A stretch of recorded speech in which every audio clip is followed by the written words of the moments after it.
شیخ در راهش زنی گیسوره ها را دید و گفت شرم کن ای زن، چرا پوشیده موهای تو نیست؟ گفت زن ای شیخ، چشمت را بپوشان موی من، می شود پنهان خودش وقتی تماشای تو نیست. گفت شهری را به دامان گناه انداختی، از نگاه خلق پنهان موی پیدای تو نیست. گفت شیخا، حافظ چشمان خود باشی بس است، چون گناه چشمهای دیگران پای تو نیست. گفت فردا نیز لابد لخت و عریان می شوی،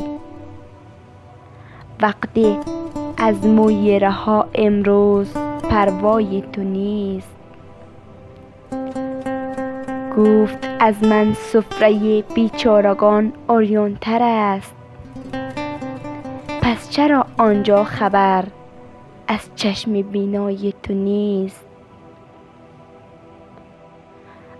گفت تار موی تو دزدیده دین خلق را، در امان ایمانشان از چنگ اغوای تو نیست.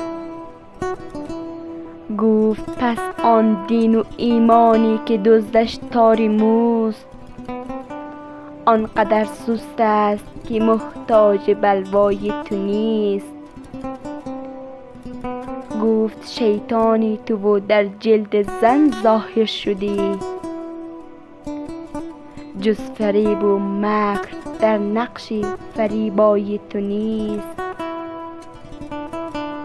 گفت پس حالا که شیطانم سخن کوتاه کن، چون نیاز گوش شیطان را به فتوای تو نیست. گفت با این آتشی که در زمین افروختی، هیچ جای غیر دوزخ سهم فردای تو نیست. گفت شیخا، فرض هم دوزخ مرا منزل شود، می شود بیشک بهشت آنجا اگر جای تو نیست.